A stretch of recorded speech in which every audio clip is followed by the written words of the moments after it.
Hey, you! You're listening to the podcast network of Gamefully Unemployed because you're an untouchable success. To support us and gain access to great exclusive shows like our brand new Supernatural watch-along Himboos, head over to patreon.com/gamefullyunemployed. You'll also get your lucky little mitts on hundreds of episodes of our other exclusive shows like Tom and Jeff Watch Batman, Star Trek The Next Futurama, Spiel Boys, and the complete series of Fox Mulder is a Maniac. We do movie nights, game streaming, regular mini-series and surprise shows, and you can even commission your own podcast about anything you want, within reason. You have nothing to lose and everything to gain by heading to patreon.com/gamefullyunemployed. That's patreon.com/GAMEFULLY unemployed. Probably don't need help with that word.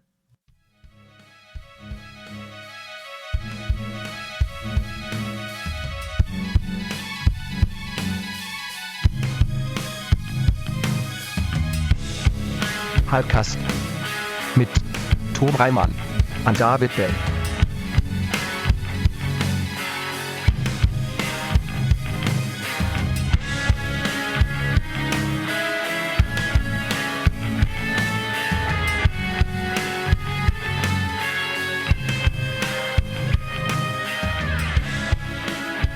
Woo! Movies! Movies! Yeah! Yeah! Oak Street. Do in the theater. We're watching Oak Street. Yeah! Just gonna sit there cheering. Yeah! Yeah! It's going to be so good. I'm so excited for movies. That's another I wanna Friday. watch 'em Another all. Friday is upon us. Yeah. So many movies. So many movies. So many Fridays. Hello, everyone. Hello, everyone. Welcome to another episode of Hypecast! Hypecast. It's the show where we get Hypecast. hyped about stuff and things. I'm your co-host, Tom Ryman. Hypecast. I'm David Bell, the other one. I'm Logan Trent. Logan! Logan, what's up? Oak Street! Oak Street! Yeah! People love it when we scream in weird voices, right? That's good. Apologies to Jamie in advance for that. Logan, thank you so much for being on here. Thank you How for are having you? me. I am OK Street. Nice. Love Doing the house on pretty OK good. Street. Yeah. You know. Yeah. Yeah. I'd be cooler if I had like a shotgun wielding Anne Hathaway, but I think all of our lives would be better if we had that. So Absolutely. Just garden our stuff. You know, I'd be better just if I was- outside our houses. I'd be better if I was the two houses at the end of Oak Street. Uh huh. I no feel like I'd be T-Rex doing is pretty good. sneaking up from behind there. You got at least a little bit of Right. Like Yeah. I can, I have like a panic room house I can run to. You could pee off the edge. Yeah. You could piss on a dinosaur. Very few people have pissed on a dinosaur. It would be great if, like, in Jurassic Park, like, 12 or whatever, someone just pisses, like, in a T-Rex's face and it just, like, start melting and you find out, oh, shit, that's what actually got rid of the They're allergic dinosaurs. to piss. Yeah, that's what killed the dinosaurs. It wasn't, no, We could have been pissing on them It the whole wasn't time. asteroids. They just can't handle piss. Yeah. I want to get on one of those flying dinosaurs and pee off the edge of the flying dinosaur That's a good onto idea. the edge Of while the he's thing. playing like Yeah. U2's guitarist The Edge. Oh, I see. The piss has this weird twang as it comes out the stream. That At would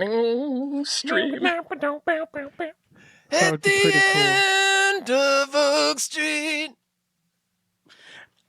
Bono was there. Logan, 'Cause you Edge wanna doesn't you wanna plug some stuff? Sure. I host a WNBA podcast with our buddy Adam Todd Brown at the You Don't Even Like podcast network called WNBA. And on this network, with our buddy and Tom's brother, John Ryman, I host WrestleMovia, the show where we talk about the swollest theater kids of them all and the movies that they make. And I've got another thing in the works I can't really talk about now elsewhere, but I will sometime soon. And check me out on socials at the Logan Trent. Also, Okay. Good plugs. yes, that's about it.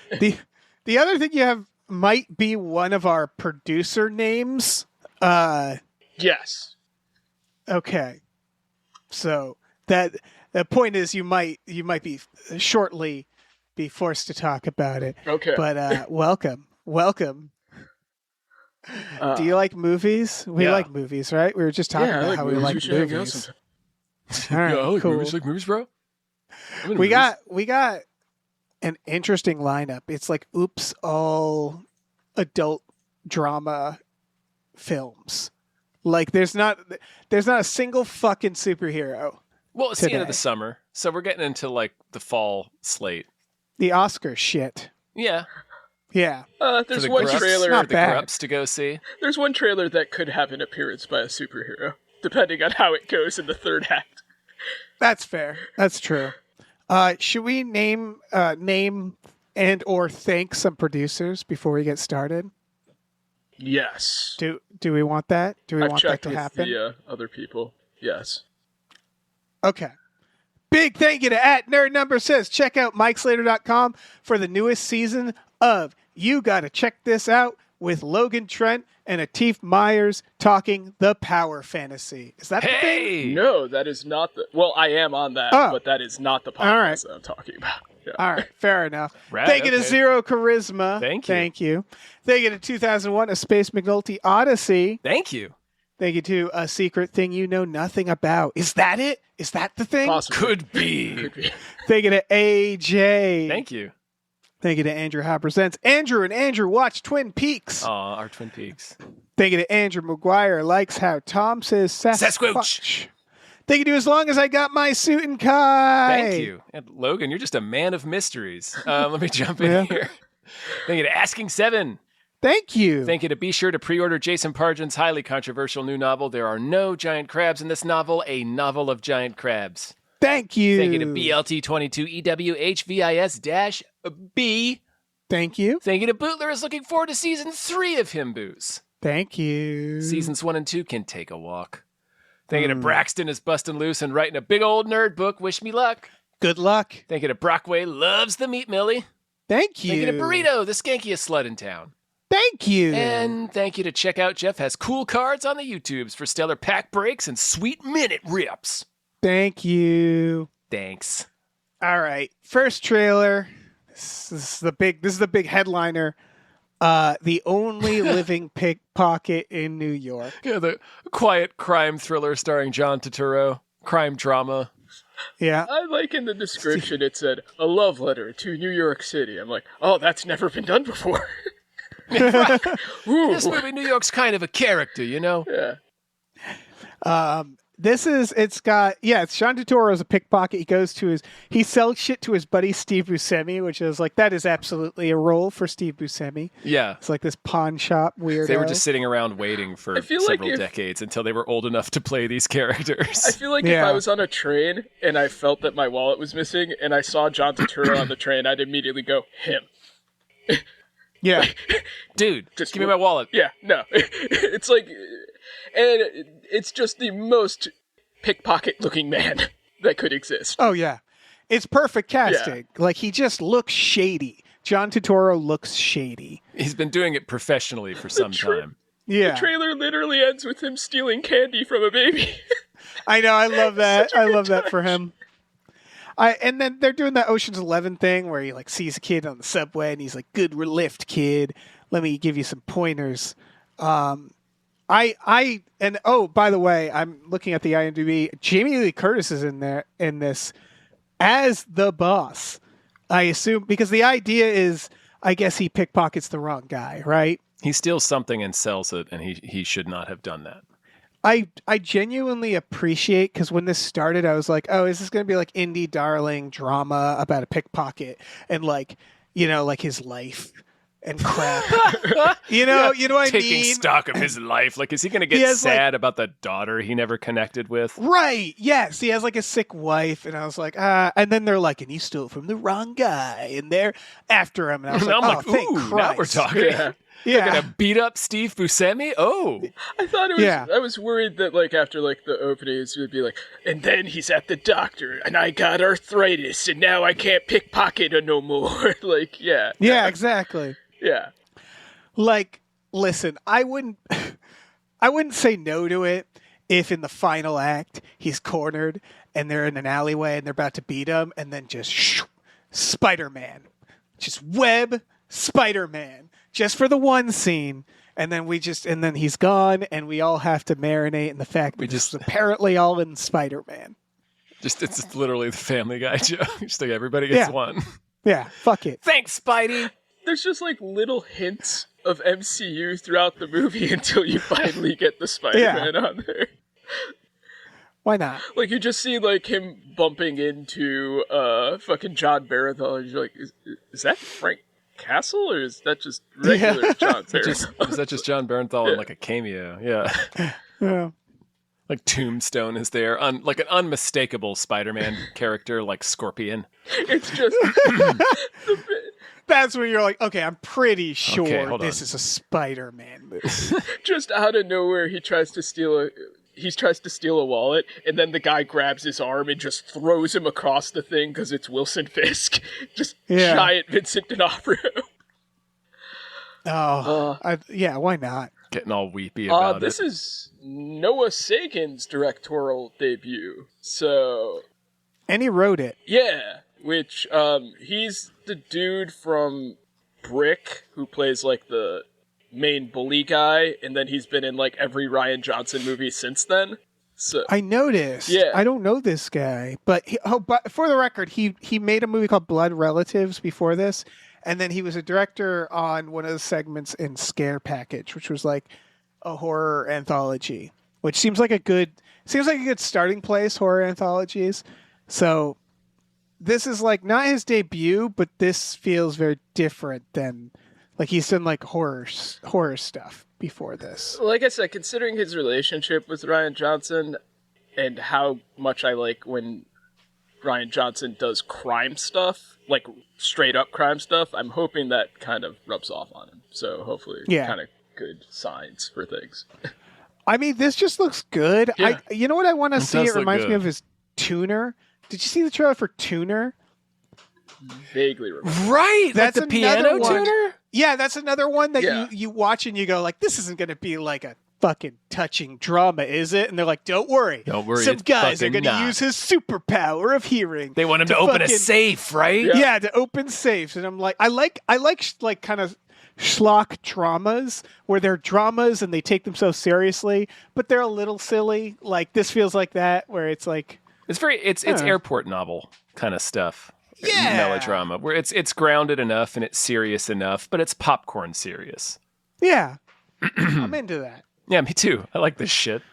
Yeah. Obviously, this used to be a very popular genre of film. We used to get tons Yeah, of these. for sure. This used to be William H. Macy could eat for like 5 years off of just making these he movies. just- Yeah. Billy Mace just snacking yeah.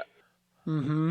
off Fargo type roles. Philip Baker Hall would have been in this movie. Oh, dude, yeah, were he still with us? He has passed, right? He must have. believe so. He's been old since I was a Yeah. teenager. Yeah, it must be. He was born old. He just came out of the womb looking Yeah. like that. Right. Next trailer is for a series called American Hostage. Just going to throw it out. Stop putting American before things in your titles. There's just too many. I got It's just too many. angry twice before I clicked play on this trip. For two very weird reasons. So first, I just saw John Hamm and I saw MGM, and I just had a visceral reaction because there is, independently of the movie studio MGM, there's MGM Bet MGM, which is like one of the online gamblers for like the MGM Grand in Las Vegas, and he does the ads for them, and they're all gambling ads are dumb, but his are Yeah. the most insufferable. It's like, you just broke your car down outside of this bumfuck bar out of nowhere, but now you're making bets in the middle of the bar, and everyone's cheering for you to win, and they're all like celebrating, and it's just, I hate those ads. And then I saw, oh, wait, no, you're just thinking of BetMGM. Then I saw MGM Plus, and I was like, oh, fuck you. MGM Plus, who's spending $6 a month on this fucking piece of shit thing? Also, you're owned by Amazon. Just put it on Prime. What a awful idea for a fucking streaming service. We don't need more. MGM Plus is really like, what do you got? What? The arrogance. I Come think they have on. that one Robin Hood It's like show, and that's It's it. a lemonade stand of a streaming service. Like, come on, guys. It sucks because I do want to watch this. This looks, for the record, It looks I think okay. this looks It looks good. okay. It's by It's based good off of- people. It's by Sean Ryan, who did The Shield and stuff. So, yeah. Oh, no Nice. kidding. Okay, I like the cast. The Giovanni premise is a little Ribisi. familiar for me, but anyway, I- sorry.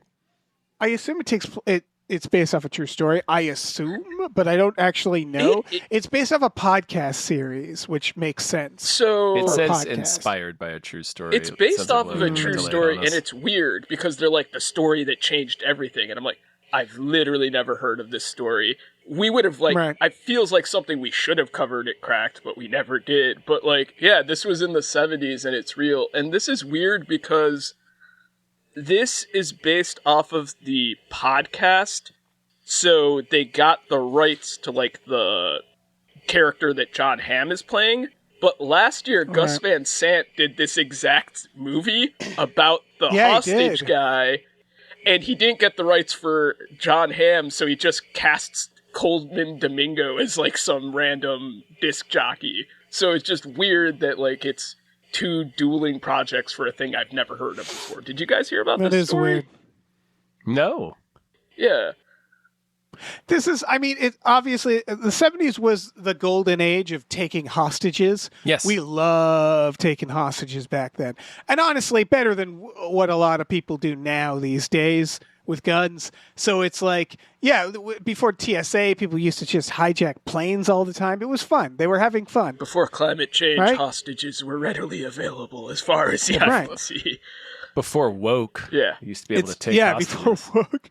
Giovanni Ribisi, by the way, is the hostage taker. Obviously. I thought, because of a shot, I thought his hostage briefly was Johnny Knoxville, and I was like, "Oh yeah!" That would have and then been I saw it was, and I was like, "That's breathtaking. God damn it, damn it!" I would have literally gasped. My breath Yeah. would have been stolen from me if it had got been Johnny Chidi in it. Knoxville. Cheaty. Cheaty's It there. does, yeah, from The Good Place. It's got the woman who owns the bar from Letterkenny in a dramatic role for once, which is weird. Hell yeah. Yeah. So And John Hamm, who like. At this point, I think young people are going to be like, "Oh wow, John Hamm doing something dramatic." That's yeah, John Hamm doing a drama. That's a switch. there's two things Yeah. you get John Hamm for. One is comedy, other is things where he gets to talk a lot and people get to listen to his voice, because those are Yeah. what you want out of John Hamm. Yeah, for sure. Yeah, I don't know. It's a cool idea only because it sounds like it's a mini series about something that normally people would definitely make a movie of, right? Like a hostage situation doesn't tend to be something that you put 8 episodes into. It's usually like a movie, and not even a long one. Yeah, a movie And by so- Gus Van Sant. That's Yeah. This feels a little 24 for that reason, where I'm like, what is the mid episodes going to be about exactly? It just sounds like, I mean, if it was already a podcast series, it sounds like they know what they're going to do Yeah. here. It's just interesting. I mean, he to do was it in this the way. podcast too, so I think they might have just brought the whole cast from the podcast. I don't know Really? who else was in it, but he was definitely the same character in there. I look forward to when MGM Plus is a free week on my Xfinity thing, and I don't have to pay $5.99 for a bullshit streaming service that should not I'm sure- exist. I'm sure you could do a the 7-day fucking trial or audacity. some shit. Yeah, like MGM are get out of here. It's like How when a dare you. restaurant says it's 25 cents extra for the ketchup on your fries. It's like, oh, eat shit. Like, Yeah. it's not even the principle of how cheap it is. It's just that you asked me to pay for this is ridiculous. Go to hell. Right. Anyway, American Yeah. Hostage. Yeah. American Hostage looks good. If you have MGM Plus, you know, Listen, weirder things have happened. I remember when Apple TV was a thing and I was like, jack off motion. And now I'm like, shit, they have like a lot of really good stuff on there. Son of a bitch. So MGM Plus, maybe they'll turn it around. Maybe this time next year we'll be like sick of the MGM Plus cinematic universe. Yeah, it'll have taken over all of media. Yeah. Paper Tiger is the next trailer. Paper Tiger. This is one where I'm like, after watching, I'm like, I don't know what this is about, but I want to watch it. Oh, it looks like what one of them is. What's it? Miles Teller is in witness protection, trying to be protected by his brother, federal investigator Adam Driver. I got like that they got somehow involved in the mob, and the mob's coming. Yeah. Mm-hmm. A lot of hair. Yeah, lots of hair, lots of real dramatic hair between everybody's the got two some brothers, hair. and Big Scarlett ass. Johansson's in there. Big ass 80s hair in this. Like, mega 80s hair. Yeah, Scarlett Johansson's got some hair. She's got a lot of hair. Adam Driver has real 80s face. He's got real good period face, like period piece face. He feels like he should have been in a scene with John Caviezel at some point. Oh, yeah. Like, just them talking in a diner that looks like every waitress is going to get secondhand smoke cancer. Like, just, yeah. Cassavetes? Yeah.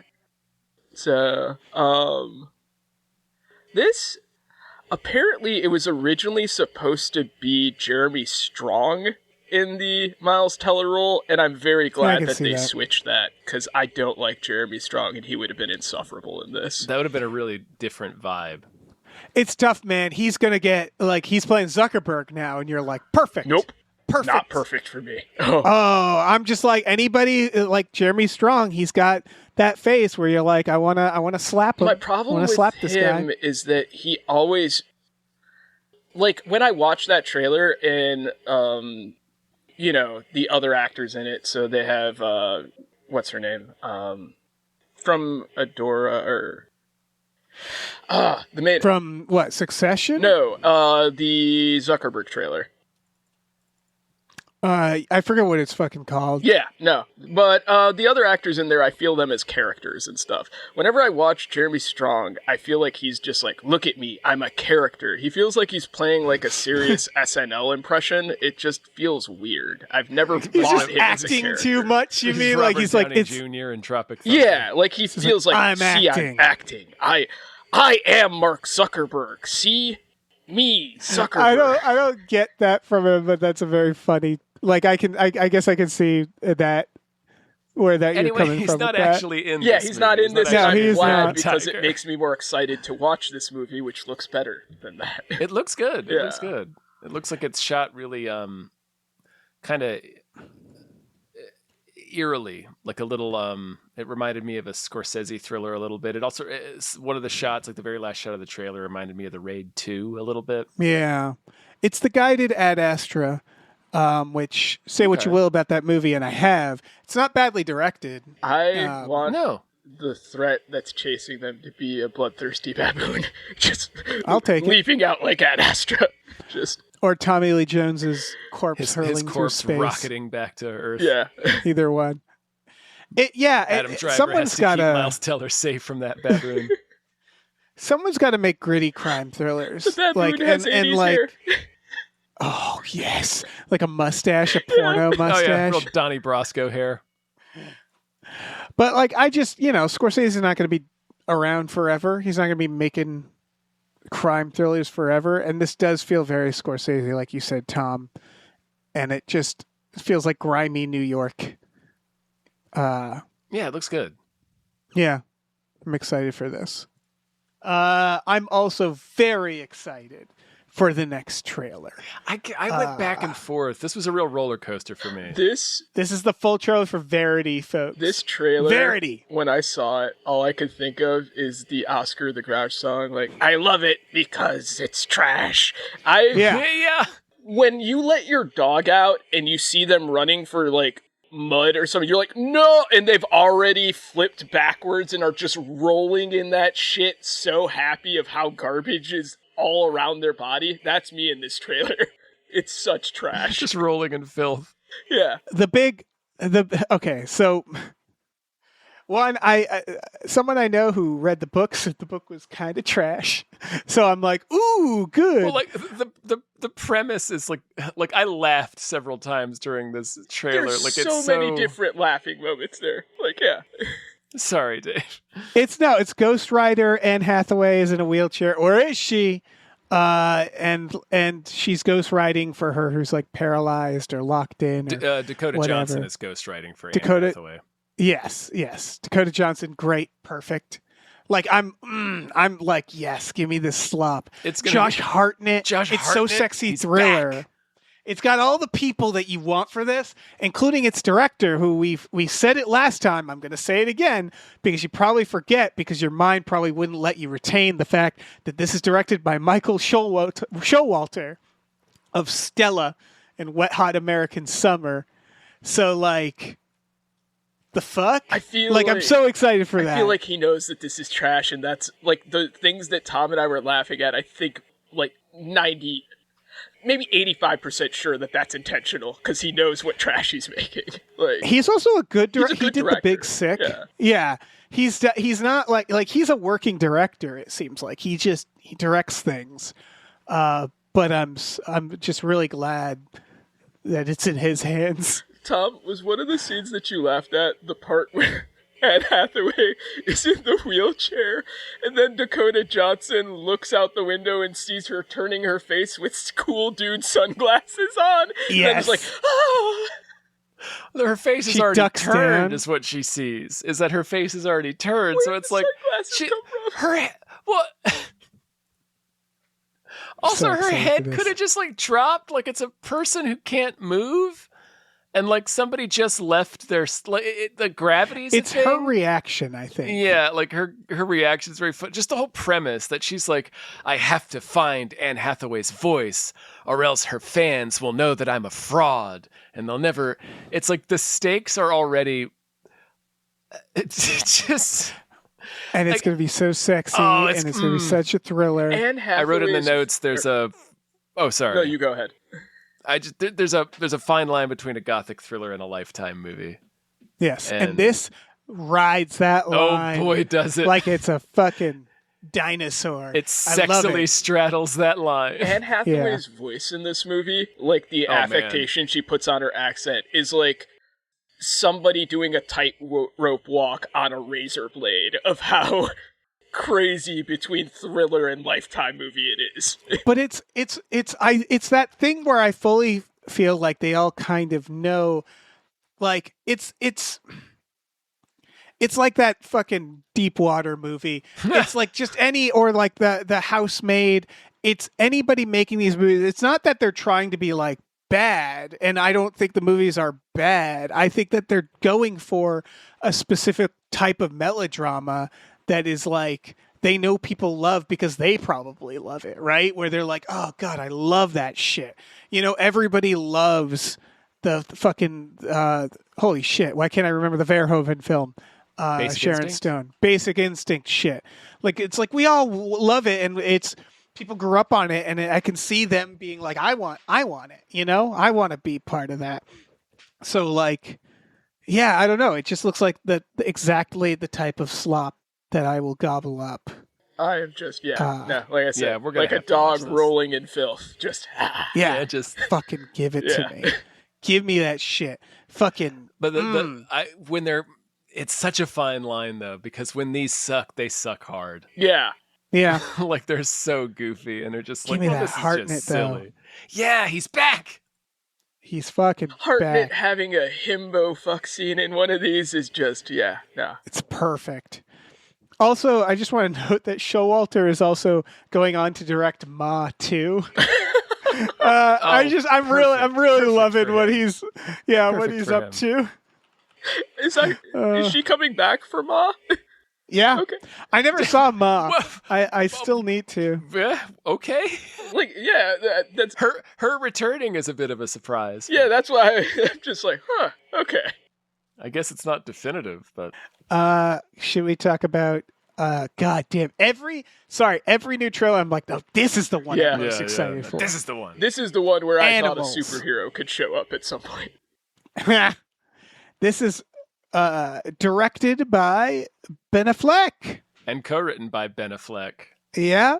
It's, as you said, Tom, it's Ransom. It's Ben They Affleck's could just call Ransom. it also Ransom. It's got fucking Gillian Anderson in it. She's the FBI agent, it looks like. She's the FBI agent. She popped. There's no reason not to just have her be Scully. She's going to be Sinise, right? She's going to be the fucking kidnapper. She better I be. just She's spoiled Ransom, but not really, because I just remembered you find that out very quickly. yes, it's 'Cause it's a dual shockingly narrative. fast. It's a dual narrative. It's a good thriller, everyone. Anyway. She certainly looks like the fucking Sinise. Scully, Gillian Anderson rather, like she's a sinister. She could be sinister, and they haven't let her be sinister, not like nearly enough. You know, she needs a good, solid villain role. I was already on board, and when she pops up like a minute into the trailer, I was like, Yeah. "Oh, so they're just gonna dress you like that, no matter what the role is." She's so Yeah. Gillian Anderson. It's just Like in a cream-colored suit. I was like, who is this? And then they reveal it's Gillian Anderson. I was like, fuck! Her hair know, slicked it's so back. I was good. like, "Oh, Yeah. okay, yeah." That as soon as because at first she's walking from behind, you just see slicked back and Yeah. cream suit. I'm like, "Who the fuck?" And I'm like, "Oh, that makes perfect sense. Of course, that's Gillian Anderson. Who would that have been?" Yeah. But this movie apparently was originally supposed to be Matt Damon, but then he had to drop for the Odyssey, and it kind of.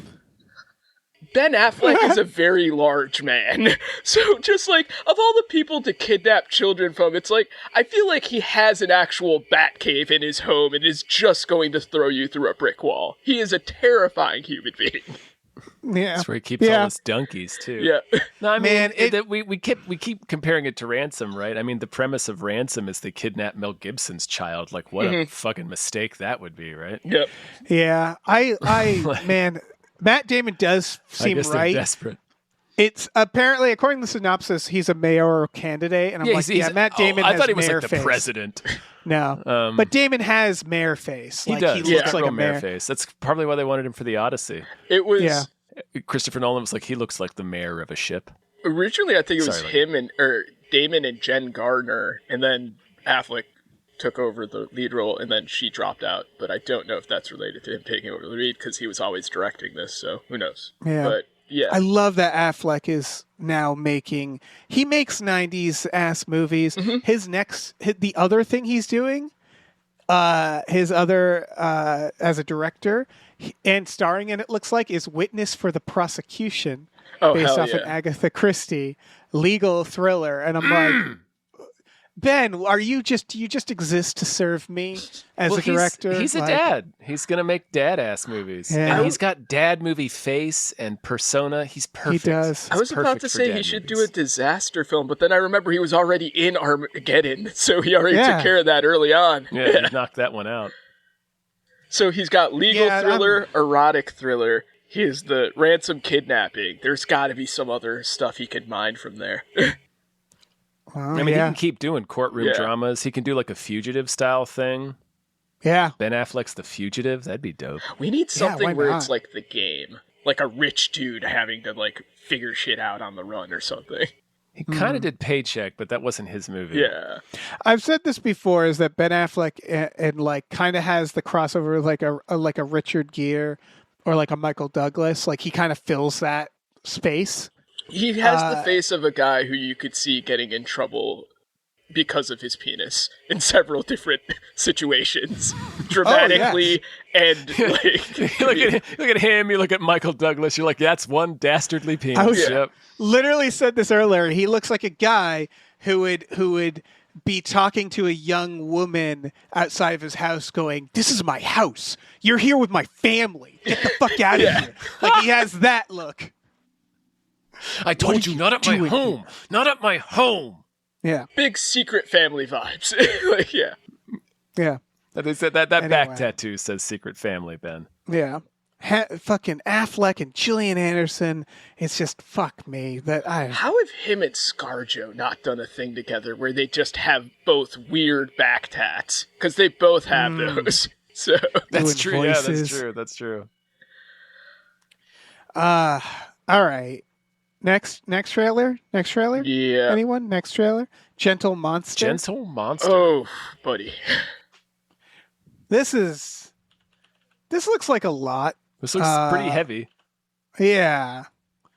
What's the premise? It's something I'm reading it's a pianist relocates with her family to the countryside where she uncovers a life-shattering truth that forces her to confront the complexities of love, trust, and deception. So they're not going to tell us what it's about. Oh, I know what it's Not really. about. This is okay. Expect abuse, right? So this stars one of our finest Nepo babies, Lei Seydoux, which I was excited for, and that She's good. I like her. Okay, so here's the issue with this. The director of this movie, her previous film, and her and her Wikipedia page have a controversy section 10 paragraphs long. So Oh my. her previous film, 2 of the stars of it were involved. One was with weird sex assault things with like a co-star, and the other specifically about child pornography. Oh my. And she did not handle it well. There was a lot of just kind of like, oh, this is ruining my movie type of vibes from there, and she got a lot of criticism for that. There's other stuff too. So this movie comes out, and the premise is about an artist whose life artistically gets upended by her husband who gets caught with child pornography. So it feels less it feels a little like less about like a Me Too and more like a, well, me too, but me too, like thing. Like on this. she can't really like let this one go. And I mean I get it. It sounds like a lot. Yeah. Sounds like a lot for this director going on. Yeah, it's one of those things where it's like I don't know. She kind of handled things shitty, and I don't know if she fully got, like, why people were mad at her. It's a weird thing. So, yeah. Right, because, like, again, without knowing the details, Yeah. Assuming she's not the one who did all the crime part She and, like, did. the abuse, Yeah. people handle things shittily, and you know, maybe she's not good at that. To give her the benefit of the doubt first. No, there's no reason for me to do that, but just to like, it's like someone handling something shittily is shitty, but maybe there's a story to be told from her perspective that explains it, assuming she knows she handled it shittily, you know? If it's not doubling and tripling down, you know? It feels like this is more just the artist, woe is me. I don't know if this feels like about victim at all. But again, like, I don't... Right, which is like, no one's going to want to hear that. Like I said, it's like, it's kind of a bag of worms. And it looks like Lei Seydoux is giving a great performance, and as Tom mentioned, like, she's a good actress, and I'm glad that she's getting, like, a role like this. Again, our finest Nepo baby actor. Like, yeah, she's just good, though. So, I don't know. That cover of whatever song she was playing was, like, stuck in my head after watching this trailer. She's real hot, scary, you know? Yeah, and that's probably what she was cast as, like Ghost Protocol. She's like one of the villains. Mm-hmm. She gets kicked out of the Burj Khalifa. She's in what's that dumbass game? Death Stranding. Yeah. Sorry. Oh yeah. Anyway, yeah, she's in the Dunes. It looks good, and that's a premise that's intriguing, honestly, because it separated from the real life controversy, just taking this movie, the premise as just a thing to consider, to think about. It is interesting to make something from the point of view of a character who like put their heart and soul and all this work and effort into a project or into this production or whatever it is, and then the whole thing is disregarded now because somebody connected to it as a piece of shit or did some unspeakable crime, and so now everything you did is wiped away, and it is the firstiest of first world problems, so you can't even complain. Right. Like you can't even mourn publicly. You have to hide your grief for all of this effort and it's stuff like, that you put into something that's now like wiped away because, well, obviously I can't. It's like being the parent of a serial killer to an extent. Yeah, it reminds me of when the cast in the Cosby Show is like, we needed those residuals. Residuals, man. And it's like, like we're kind of fucking cooked now. Like, what are we supposed to do? It's also fucked parent up, like, of the a serial kids, killer is- like, because they Yeah. grew up being, like, they grew up on the Cosby Show while filming it, so it's, like, double fucked up for them, too. Yeah. Right. And again, for understandable reasons, most people are like, sorry. You know, like, it's like, there's other considerations. There's bigger considerations. I feel like it's a little different. I do like exploring the idea of like you just said, Tom, the parent of a serial killer, or like that idea that if someone's spouse murdered someone, it's like, what are they going to do? Like, be like, What do you do? yeah, fuck them. Like, no, they supposedly love this person who did something monstrous. Like, they're gonna go through a lot of internal denial around that, right? It's complicated, and then, and that's more specifically what this movie's about, right? According to Logan, her husband gets caught with child abuse material. And she's a famous pianist, so it's like now she's forever associated with that crime. Kind of, like, it kind of derails it. So it's just like I said, I need to. I'm gonna wait a little more till I see some more reviews and stuff on how she handled it. But it's just like, there's a thin line between approaching this from an artistic thing, but then also being I'm the real victim, Right. Exactly. And that's what I really hope this does not detour into. That's the thing. It is impossible to ignore the real world connection. Right. You'd want to explore the actual victims of something like this, and it's that idea of someone being victim adjacent, where it's yes, her life is affected by this, the character. I mean, I don't know anything about the director, but obviously there's bigger considerations. So it's about someone having to balance that fact, where it's there's some shit that happened to you for sure, but you're just simply not going to be the person everyone's thinking about at this time. So it's almost like an ego exercise too, which is the answer is you kind of have to go well, fuck that, I guess. Fuck it. That's getting thrown out. Yeah, you have to grieve, some extent. You have to grieve in private. It doesn't mean it's not worthy of exploration. It reminds me of stuff like Jodie Foster when she was making The Beaver is when the Mel Gibson stuff came out. Yeah. So there's a lot of quotes of Jodie Foster defending Mel Gibson. And it's I don't know. She's also probably friends with him. She's she worked with him in Maverick. Yeah. And so it's that weird. There's a lot of actors who have that story, right? And there's a lot of stuff like Robert Downey Jr. got put in The Singing Detective because Mel Gibson was making it, and he saw Robert Downey Jr. as a guy who's deserving of another chance.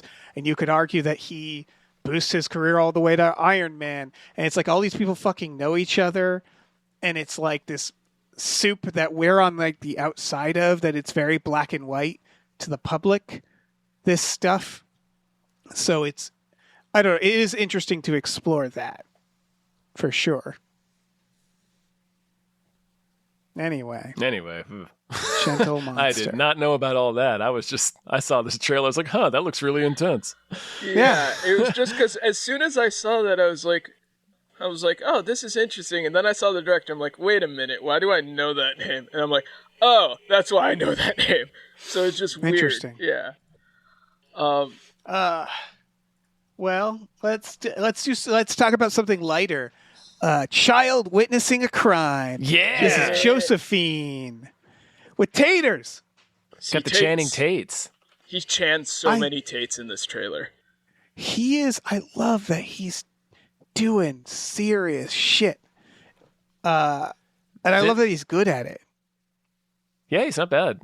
This looks, I hope, it looks to be like it's from the little girl's point of view. And if that's the case, I'm really interested in seeing it, because that's a really good idea for a thriller to just...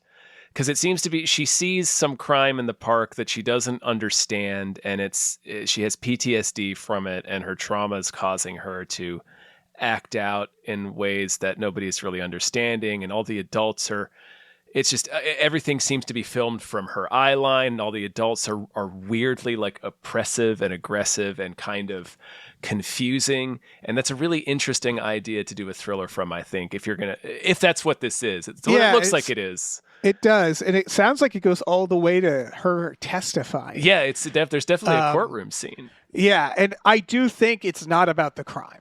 Like, I think the idea is like, we know who did the crime and what the crime was because she witnessed it, and all. I think you're right. I think it's more about how do adults have to talk to this little girl, seeing something she has no a child context should for not have and seen. Can't understand. Yeah. I hope the crime was like. I hope the perpetrator and the victim were both dressed as Big Bird. That'll be the reveal too.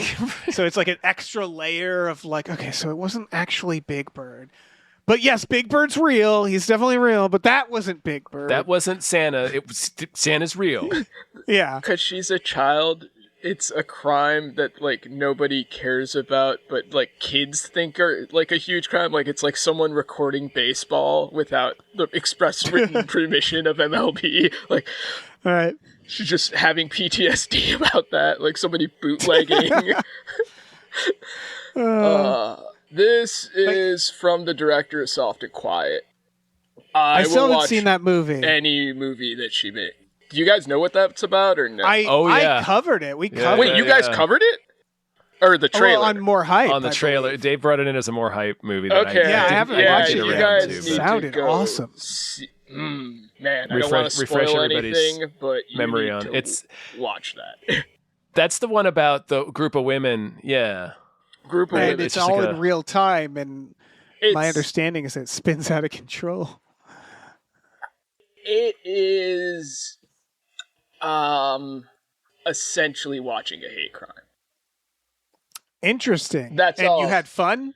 It's not fun. This? It's the scariest movie I've seen this decade.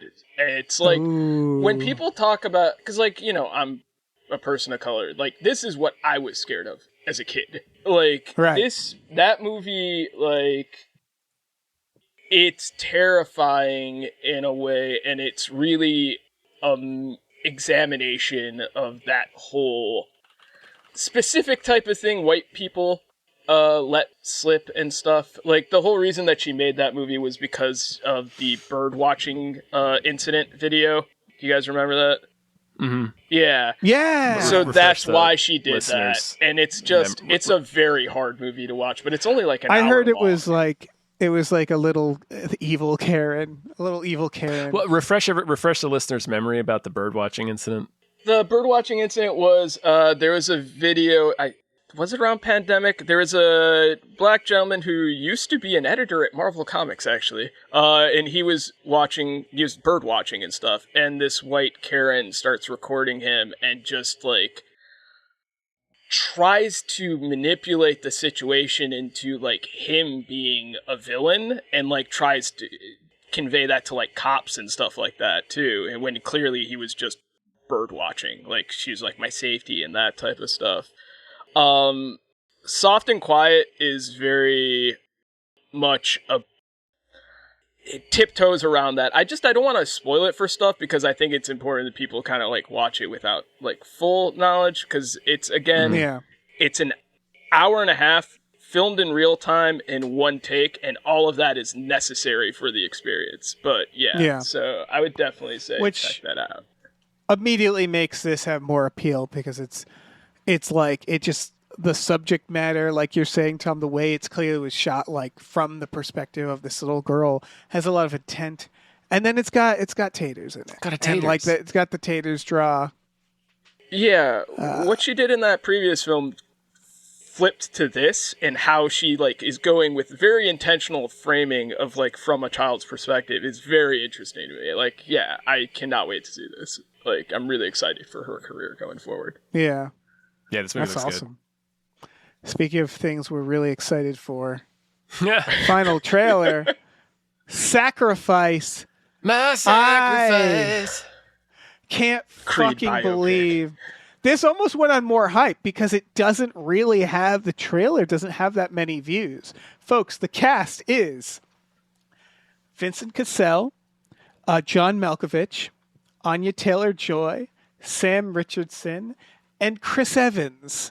And it is a terrorist adventure comedy where Anya Taylor-Joy plays like a cult terrorist who intends on throwing Chris Evans into a volcano. How could that possibly be bad? Well, critics are saying that it's bad. Yeah. A lot of this movie has confused messaging and doesn't understand what it's trying to say. I refuse to accept that. I can't wait to watch this movie. And if it's a train wreck, then it's a beautiful one. I feel like they like cast the right Chris in this.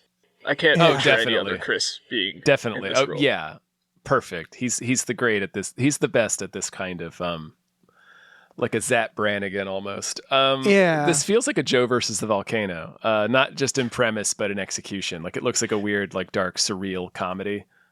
Right. Much like Joe versus the Volcano, which we watched fairly recently, I think this could... Listen, I haven't seen it. I know nothing about it. The director has done a lot of music videos. I guess this is more of a hope. I hope this is one of those movies that's like deeply misunderstood and kind of out of control. And then you watch it and you go like, well, it's a fucking swing now, isn't it? Like that's it has enough of a cast that I'm like, well, they saw something in this project. Yeah. Like it's like it's not like Salma Anna Taylor-Joy and Chris Evans are like hurting for projects to choose from. No. They saw can do something whatever they want. Yeah. But also, I like do think Vincent they're both Cassel. little freaks. I like Vincent Cassel. I like him a lot. Yeah. So I think He's pretty Chris great. Evans has got to do the Chris Pine thing, right? He's got to be a little freak. He has the money. He can be a little freak. He's He can do playing little pricks freak again. Projects. Pricks and Yeah. like arrogant buffoons, which is what this Yeah. is. he needs to be like a dickhead. Like we need some pure dickhead Chris Evans. Like we had some in Knives Out, and it's just he's so good at playing a dickhead. Like Yeah. There's a little bit in Honey Don't. He was great in Honey Don't. He's great. He's good at playing earnest so well that when he plays a dickhead, that's why he's so good at it, because you believe the earnest part too. So it's just like, fantastic duality of Chris Evans. Yeah. Sam Richardson he's on a weird path. He's kind of doing the Jack Black thing now. Yeah. Where besides this movie, he's in Matchbox, the Angry Birds movie, something called Monkey Quest, which is another animated thing. Like he's doing the thing where he's just like, he was in that fucking Star Trek movie that I never watched. He's in Hoppers, and like, I don't know, good for him. But it's hard after fucking seeing him in, I think you should leave. Detroiters. Being like, come on, I want more of that, like, but this seems like it might be a little bit of that. Like this, this is a weird comedy. It certainly that looks seem to weird, hate, and yeah. I'm like, which with everybody in it, I don't know. How can you not see this? This is we're gonna. Like you said, this is either going to be, the early critics misunderstood this, or it's like, I like the politics of this, and it leans in a way where I'm enjoying the satire of it, or it's going to be a glorious train wreck to watch on a movie night one day. And just be like, what the fuck was this movie? I don't know. Either way, we win, so I can't wait for this to come out. It's a really fine line. Like I think about Guy Maddin, and Guy Maddin critics do get him for the most part. I don't know if audiences do, but like I like. Oh no, sorry, I just looked up Rumors. The audience reviews of Rumors is very low, but Rumors is one of those movies where it's kind of like They Came Together, Wet Hot American Summer, where it's like it's sort of this where you're like, don't accidentally start watching this expecting you're gonna see like the movie that it's telegraphing. Does that make sense? You know? Yeah. Like, it's a fine line of doing that, where it's like purposefully cheesy, but it's like if no one catches that, they're not gonna like it, and they're gonna just think it's accidentally cheesy. So I'm curious if it's something like that, where like the thing it was going for, like a Josie and the Pussycats, right? Where it's like the thing it was going for isn't what audiences initially recognized, and it might take time. I don't know. That's doing a lot of work for this movie that I know very little It's a media about. literacy thing. You know, I hope taking that things there's a at lot face of value. volcanoes in the background, so you're always like, is that the volcano who's going to get thrown in? Is that Oh, one? I bet Yeah. that's the volcano. Oh, is that the one? Yeah.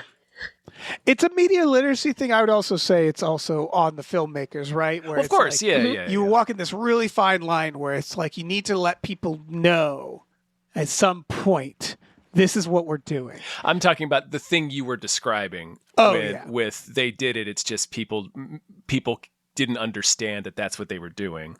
Right. But yeah.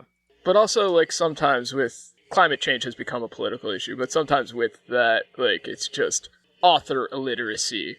Like, you don't know what you're talking about when you're making Right. Yeah, so it's like, right. I'm curious to see which side this falls on, Yes. if it's audience illiteracy or author like, Exciting. Excuse me. We have news stories. We But sure we have do. more patrons to thank. We also have those. Big thank you to Chester's Prophet. Thank you. Thank you to Christopher Robert Sparts Esquire. Thank you so much. Thank you to Dan Hackroyd. Thank you. Thank you to Daniel O'Brien's White Hot Hatred of Pinocchio the Puppet. Thank you. Thank you to Dave Ruff. Thank you. Thank you to David Knife Knife Boot Boot. Henson. Thank you to Disposable Income. Thank you. Thank you to Driftless, Magistrate of Wagga Wagga and Skull Tower Aficionado. Thank you. Same. Thank you to Encircled by Ravishes of the Scourge. Zombie battle is hard work. Thank you. And thank you to Exploding Runes. Thank you so much. All right, let me take over. Thank you to Funky J. Mostly comes out at night. Mostly. Thank you. Thank you to Happy Ed, the Revenge. Thank you. Thank you to I was quite frankly out of excuses. Thank you. Thank you to Joe Man, the annoying skeleton. Thanks. Thank you to Lieutenant Frank Drebin, Police Squad. Thank you. Thank you to Mackenzie, fuck shuffling with Willem Dafoe's confusingly large dick, chill. Thank you. Thank you to Marvelous Maeve. Thank you. Thank you to Mike the Lurker. Thank you. Thank you to Norm from Cheers. Thank you. Thank you to Norm from Cheers' undying love for Ridley Scott's Kingdom of Heaven. Thank you. News stories. The Paramount stuff still going. David Ellison is threatening to pull Paramount from Hollywood if the deal doesn't go through. There's few. This is the Paramount Warner Brothers merger. Yeah, That when is I say still in Hollywood, limbo. right? When we say Hollywood, we mean literally the city or the sub-city, I guess, of Hollywood, which he's gonna I don't know, it's float like a bunch of helicopters above the studio and hook it and just fly it out of Hollywood like a very shitty Burnsian, supervillain. it's a petty dick thing. Paramount isn't like the biggest moneymaker there. Also, there's not many studios in Hollywood. They're all like in Burbank and Culver City, and like they're spread out anyway. So I don't know. I mean, a lot of people are raising like really spurious objections. Like some theater owners and CEOs and such are like, well, this is actually bad. Like standing in the way of this is like preventing jobs because it's preventing productions from going ahead. And it's like, y'all aren't producing anything. Shut the fuck up with that. Yeah. Yeah, Like, exactly. We all see It's that this like- is bad. Like this is nakedly bad and nobody wants it. So it doesn't matter what weird complaints you make. Yeah. that right wing. We're gonna pull out of Los Angeles and go to Texas, and it's like. Bye. Sure, man. Yeah, exactly. Like, okay, just put some fucking apartments where Paramount was. I don't care. This is This is two mergers that shouldn't have happened, merging Right, yeah. together into four things that shouldn't be It into should one not have thing. happened. Like It's all of fucking these things insane. shouldn't exist. Yeah, they're all in flagrant violation of antitrust laws. right. Like the Warner and Discover merger shouldn't have happened. No! And the Aquaperna and fucking Paramount merger. And now let's just merge it. It's like at some point you go beyond double stuff and mega stuff to an Oreo too big that it's an affront to God. It's Yeah. the entire sleeve is Yeah. just one. Just one Cookie Oreo. sandwich, yeah. You take out all of the cookies, all of the cream is in there, and just Oh two my on god! top. I don't even know how many stuffs that is. It's way too many stuffs. Have to unhinge your jaw to eat Oreo. Yeah. Yeah. Also, that This will family probably- sucks on top of they're- it. Just independence Oh, yeah. involvement. They're Fuck just the trash. Olsons, yeah. Yeah. I don't feel much hope that this won't go through, but it shouldn't. It really shouldn't. It you shouldn't. know? Hopefully, it'll be delayed long enough For someone to the midterms that we hopefully still get to have, and then Yeah.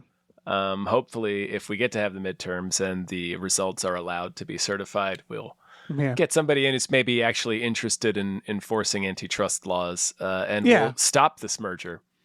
Yeah. Someone who will give a shit about crime. Mm-hmm. Other CEO news: the Netflix CEO. This isn't big news. This was just news I'm personally invested in. He's blaming David Fincher as why we didn't get a third season of Mindhunter. Isn't That CEO hasn't been. He's the guy who also was like, theaters are dead, and then Obsession immediately blew up.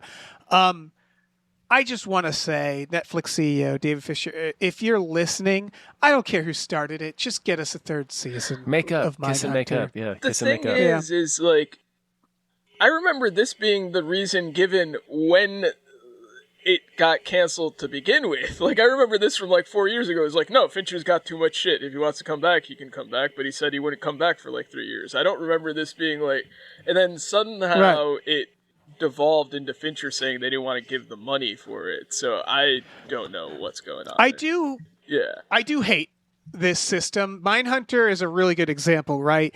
Is like, you look at the X-Files, right? 22 episodes a season. And one of the reasons why that happened, nothing against Fincher, but one of the reasons why is because Chris Carter, if you were to ask Chris Carter at any given point in his career, what do? He'll say, I make the X-Files. And it's like, okay, but what do you do broadly? Broadly speaking, I make the X-Files. Even now, he's talking about making more X-Files right now. Whereas, like, the moment we started having these, like, big directors make series, they don't just do this, right? That's the problem. They go off and do other stuff because that's what they do. David Fincher wants to also make other things, which, sure, but Mindhunter is the kind of thing where I wish we had someone in charge who was like, I make Mindhunter. Yeah. That's what I do. Some people That's like it. making TV, and they just want to Yeah. make TV, and they don't want to make the thing that is not TV. Right.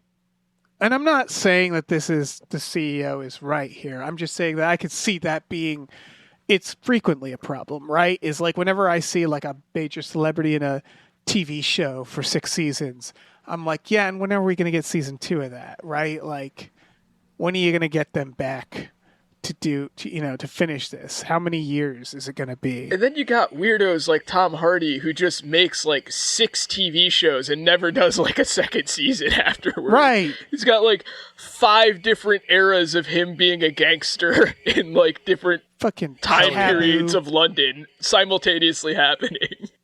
Yeah. I don't know. Just I just want more Mindhunter.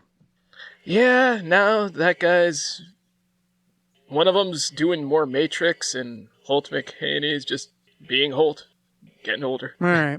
Yeah. That's fair. Another Leprechaun coming. Sweet. Sorry, that's final news. I would be interested if they took this and it was like serious. Yeah. Like actually based on the lore and was kind of Yeah. like very low key and like treated like a dramatic thing of like what would happen if a leper, like this legend is real, not schlocky. That would be the only way you could come back for a third time to make this interesting, right? I think what you have to do is try to make it scary. Yeah. Yeah, you kind of do. You know what's fun? This year, the highest grossing studio, at least I think it's number 1, it might be number 2, is Lionsgate because of Michael. They produced Michael. So, like, Lionsgate is not, I like Lionsgate, but they're not known for topping the box office. Well, what if this is Hunger their Games, little right? treat? Oh, yeah, it's probably those two. This is their little treat, is my point. They're like, we did good this year. Let's make Leprechaun. Yeah, we can have a little leprechaun. Yeah. We can have a leprechaun after dinner. Yeah. Does it say who's making it? Or is it just Well, the Lionsgate last saying? reboot was WWE Productions, I believe, so anything's true. an upgrade for there. It's going to be written by Patrick Melton and Marcus Dunstan. Oh, Okay. it's from the team that wrote Saw 4, 5, 6 in 3D, so there we go. Dare I say that's perfect. Yeah. Yeah, why not? For Leprechaun. Yeah, I don't know. I'm not a Leprechaun guy. Me But- either. But it started as being like a tongue-in-cheek horror movie, like a tongue-in-cheek slasher. That's Yeah. Then he went so to I'm the with, hood. and then to space. So I'm with Logan. I think Make because it in we- earnest. Make it in earnest because we've done the horror comedy version of this already a couple of times, and it's anyway. I don't know. Yeah, try It's the same try going for it. Same with most of these slashers, which is like make them in earnest, and if they end up being silly, that's good too. That's perfect. Yeah. Yeah. But don't ironically make Don't it. Sharknado it. Don't Yeah, put just too fucking much make money it. into this either. Oh Yeah, no, well, no, yeah. no! I don't think I'm there's any sure- audience, much of an audience left for a Leprechaun reboot. I'm sure they know. I'm sure they know exactly how much you are supposed to spend on a leprechaun at this point. We spent $20 million trying to shrink down But Cillian again, Murphy into the leprechaun suit. I like the other version where Lionsgate, having made so much money this year, they're like, we must restore balance. $250 million leprechaun movie. Just spent an Avengers Endgame Yeah. price Yeah. tag on a Leprechaun we reboot. can. It's the Spider-Man No Way Home of leprechaun movies where the two previous leprechauns also come back. Yes. Why Warwick not? Davis and Hornswoggle. They have that little beat where the audience can clap for Warwick Davis coming through the leprechaun portal. Yeah. Hell yeah. Do it. All right. Let's thank some more producers, I guess. Big thing. Oh, shit. It's Candyman. Thank you. They get a pneumono ultramicroscopic silicovolcanoconiosis and disestablishmentarianism Jones. Thank you. You. They get a Rev MD. Thank you. They get a Ricky Cilantro. Thank you so much. They get a Robert. Thank you. They get a Rosemary's Baby from Eraserhead. Thank you. They get a Screaming Horse Pyramid. Thank you. They get a Sorry Cop, World's Most Laughable Centrist. Thank you so much. They get a Steven. Thank you. They get a, you know what, actually, fuck you, Sweet Kill. Fuck you. All right. Thank you to the conveniently placed self-destruct button on the top of every baby's head. Thank you. Thank you to the Herald of the Sasquatchalypse. Thank you. Thank you to the Oatmeal Savage. Thanks. Thank you to the scar left by seeing James Woods put a gun in his stomach cooch. Yum. Thank you to the To-Be Terror Bunny has left a jingoistic copy of Robot Jocks in your house for the 4th of July. Crash and burn! Thank you. Thank you to these 7 Bs. Thank you. Thank you to Tux. Thanks. Thank you to Vincent. Thank you. Thank you to watch me use these prehensile nipples to shoplift loose shrimp. Thank you. That's the crime that Josephine witnesses. Yep. Thank you to your mom. Thanks. Hey, thanks. Hey, As soon Dave. as I talk to my mom again, I'm just going to be like, hey, thank you. Thank you. Thank you. Thanks. Dave, Yeah. before we boot Scoot and Boogie off into the weekend, Uh-huh. to throw Yep. Chris Evans into a volcano, Uh-huh. Yeah. do you have a movie that deserves more hype? Uh-huh. You sensational soul, you. This one leapt out at me. Oh, There's no reviews for this, but you'll see shortly why. This is irrelevant. just. Sorry. Oh yeah. I'm getting ahead This of you, just, Dave. I'm sorry. It's just fuck, man. This is called Inherit. It is coming out November in Thailand specifically. US release to follow. It's the director of Shudder and The Medium, 2 films that I personally adore. Yeah. We covered The Medium on More Hype. Shudder, if people have watched that, it's the original one, right? It's They been remade remade a it. couple of times. Yeah. But yeah, the original was this guy. It's the good one. This person. Yeah. It's the good one that like people like, which is I believe what 2000. I want to say. 2006, I want to say. I think it's 4. Yeah. think it's Okay, well, 4. fuck me then. And The Medium we covered, and you saw that, didn't you? That's Tom? fairly recent. Oh, I've seen it. I've watched it at least twice. It's very good. Yeah, these are horror films, and they're horror films with at least one moment where you go, "Oh God damn it!" And Fuck. The Medium, at least, I need to rewatch Shudder. It's been a long time, but like the Medium, at least, has like it's a gut wrenching horror movie. Like the ending of that movie is so woof. And Shudder is, I would argue, a classic at this point. Shudder's it's been a classic, long enough. Yeah, That's what was that like? So, 2004. Yeah. Like, yeah. It's 20 years. Anyway, this is Hereditary, but Centipede. Mm-hmm. Do I need to say more? It's the trailer looks fun. It's a woman who's disappeared 50 years ago coming back, and she has not aged, and she is the vessel of an ancient centipede spirit. And then it's about her trying to pass it on to this woman's granddaughter, much like, inheriting or Hereditary. But again, a centipede. A centipede. No, there's no reviews. It's based off a book. The book has been adapted before, I guess, I believe in Thailand. But it hasn't been adapted by this guy. So, it looks freaky. There's a centipede looks like it's coming out of the junk of that lady while she's sleeping. So Sure does. That's not cool. It's crawling that's not around. Cool. Just all 100 legs. I don't know if you've seen I'm Shudder. crawling here. Yeah. It's not just that this director has made a classic; it's that he's made multiple classics. So I don't know, man. The Medium is so flippin' good. Yeah, this is just like the Josephene trailer, where it's like as soon as I saw the director, I was like, "Oh, I'm seeing this. I don't care." Like, yeah, it doesn't matter. It doesn't I don't need to know anything. Yeah, no. This is one where I need to go back and watch all of his films. You're right, and I haven't yet, and I need to. Yeah. I rewatched The Medium recently. My brother and I got together and made my nephew watch it. I can't remember the last. I think That's I saw fun. Shudder in 2006. I haven't. It's been since college. Yeah. I They think. adapted it. It looks like to a TV series recently, or no? Is it I on can't tell. MGM Plus? It's a movie. It's TVMA. It's rated, but it says it's an hour and a half. It looks like it was Streaming movie. in Thailand as well. I think it's like a real fucking people love it there, and I mean I love it here, but I'm It's curious. been remade to a watch. couple of times in a few different countries. Very poorly in popular movie. America. Who's in it? Was that was not the one with Kristen Bell, was it? No, that's One Missed Call. Yeah. It has. God. I'm looking it up. I don't know, Joshua Jackson. Oh, that sounds right. Yeah, that's about peak right. Pacey Yeah. era doing shitty horror movies. Yeah. Yeah, that does make sense. So yeah, I don't know. If you haven't seen Shudder, first of all, it's spelled with T's, not like the fucking Like a camera shutter. Yeah. Yes, Not the streaming service. yes.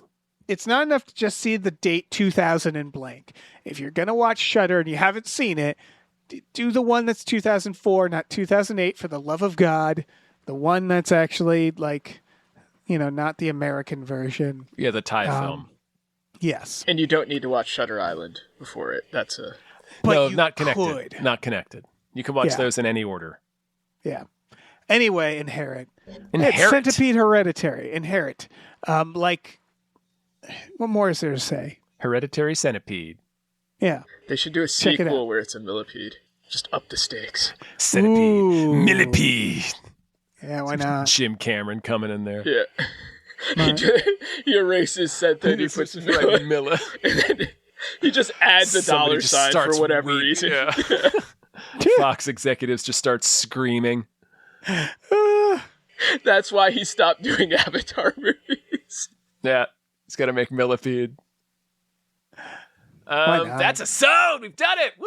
We fucking did it. Logan, thanks so much for being on the show, man. Logan. Thank you for having me on here. You want to Yeah. plug some stuff? Yeah, Pluggies? again, WNBA over at You Don't Even Like Podcast Network with Adam Todd Brown. Right here is WrestleMania with John Ryman and other podcasts soon. And don't commit genocide. Don't do it.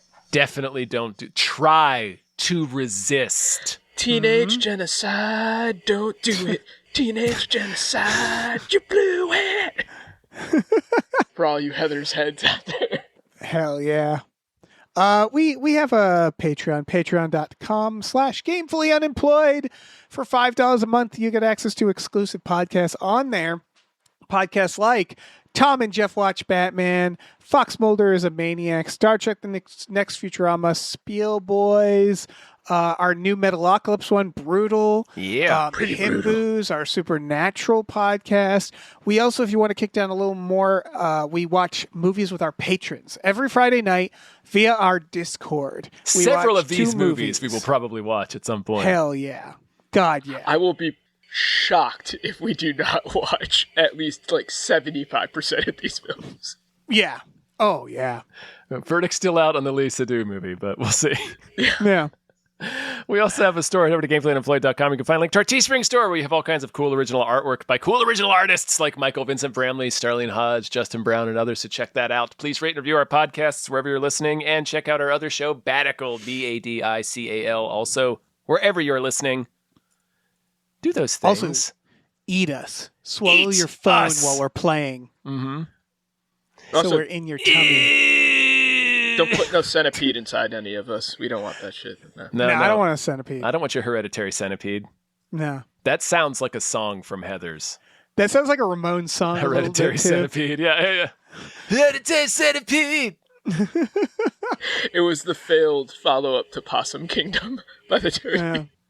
Whoa, fuck Ronald Reagan. All right. Bye, everybody. Bye. Bye.